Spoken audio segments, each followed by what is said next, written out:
Today, we're talking Donovan Clingan and why I think he's got a good chance to, at the very least, be a high-level role player at the next level.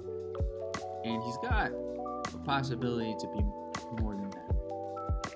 So, Clingan, 7'2", 260 pounds. He actually lost a little bit of weight. They said like 15 or 20 pounds. He's like maybe around 280. When he got hurt in the middle of the season, he missed about a month, 3 weeks to a month. And when he came back, they made a point to say that he lost the weight so he could have a little bit less pressure on some of his knees and ankles, etc. For a bigger guy, that makes sense. And Clingan, he was a guy who, especially on this UConn team, I would say, even though he came off the bench last year, weirdly to me, I would almost argue he was the most well-known of the three big returners in Caravan, Clingan, and Newton on the UConn team. And it was because his impact last year off the bench was just outstanding. It was like every time he came in, he was getting a dunk, he was blocking a shot, he was getting a rebound, and his per 40-minute numbers were just off the charts. And so there was a lot of expectations, I would say, for Clingan this year. Losing Sanogo, everyone expected him to come in right away, have a huge role, make a big impact on the UConn Huskies team, and really, as far as I'm concerned, be the star player of the team. And I don't think he was the clear-cut best player on the team, but I think as the year went on, and especially in the tournament, you got to see just how impactful he was. And I think without a doubt, the game that showed his impact more than any other was the game against Illinois, where UConn ended up going on a 30-0 run in that game.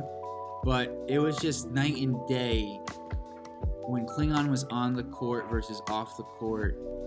And this is no discredit to Samson Johnson, who I think is a great player in his own right, at least a very good player at the college level, and has his role. But what Clingan's able to do just by impacting the game with his shot blocking ability, he just completely took away the paint. And Illinois kept trying to drive on him to draw fouls, and he wasn't fouling. And it just seemed like a poor offensive scheme. But on Clingan specifically, his ability to impact the game without scoring is something that is going to definitely translate to the next level. Now, will it be at the same degree? I think not, just because there's just better athletes at the NBA level, people who can score around him and over him with floaters and different ways to get their shot off. But his ability to impact the game as a rim runner, a shot blocker, to me, gives him a high floor at the next level. And for that reason, he's without a doubt a lottery pick in this year's draft. I think he's going to go somewhere between 3 and 7 in the draft. I don't think he should go in the top 2 picks, and I'll get to that in a second here, but just want to finish up some of his strengths. And the biggest one for me is he knows his role. He knows how to play to his role, and he improved upon who he was within that role this season. And what do I mean by that? He got better. He got more mobile. He was in his freshman year, he was a little bit more plodding, and this year he was more able to recover, more able to get back.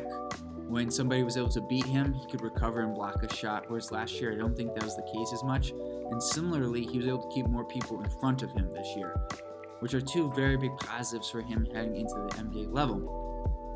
Secondly, while he played about 10 more minutes this year, his turnovers actually went down, and his assists went up slightly. He's not a big passer by any means, but those two things just lead more into my point, which is that he really knows his role and how to play within it, which is going to be a big plus as an NBA player, because a lot of guys come in and they think, they should be a big scorer and they want the ball more, and then they're unhappy and they're not able to do what they need to do to get on the court.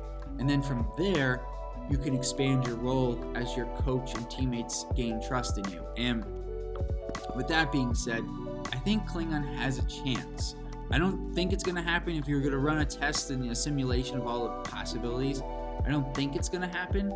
But he has a chance to develop a three-point shot and really expand his game at the next level in 3 to 4 years. I don't think it's going to happen his rookie year or his sophomore year. I think we're 3 years away. But there are some signs. And the first sign I want to point to is his free throw shooting, which is bad. Let's just be clear. He shot 51% as a freshman.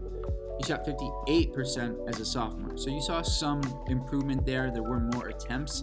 The form actually, I would say, looks good. And you can actually see it. He made a couple of three-pointers this year. He didn't shoot many. He averaged, I think, 0.2 attempts per game.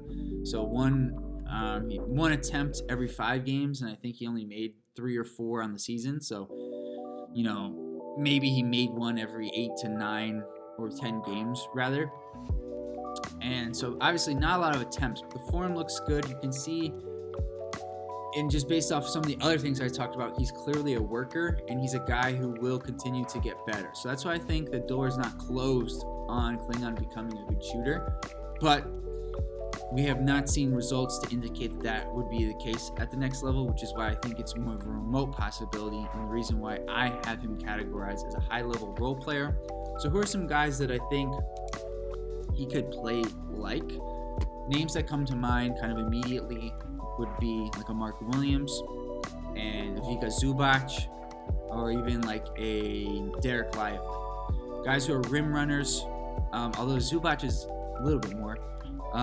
Know their role, can shot block. I think that's more the Williams, Lively side of things, but aren't necessarily going to step out and shoot a 3.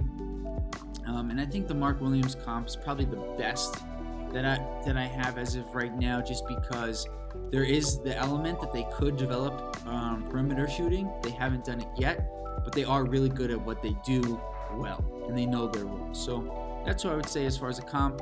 I like Clingan. I think in a better draft he wouldn't go quite so high, but in this year's draft it makes sense to go with somebody with a higher floor in that 3 to 7 range that I'm talking about. So let me know what you guys think. As far as a team, just right now it's April 30th, so that lottery hasn't taken place yet, but just a team that I could see him being a good fit for would be the Wizards. There aren't a ton of teams at the top of the draft who are looking for a center. You know, like the Spurs have their guy, obviously. Even the Pistons have their guy in Jalen Duren. So I don't think like those teams would be looking for a center, but I could see the Wizards. They have nobody really that I'd have a lot of confidence in moving forward. So that'd be a good spot for Clingan to land. Unfortunate spot because there's not a lot of other talent there, and I think Clingan is a winning player, so I want to see him on a better team. But in terms of immediate playing time, certainly he would get it there. So that's what I think about Clingan. I think a high-level role player at the next level. Next time, guys, I anticipate I will be looking at Zachary Riseke from France, so I gotta still figure out how to say that last name. But stay tuned. I'm going to keep producing these videos and continue giving you guys great NBA draft content. See you next time.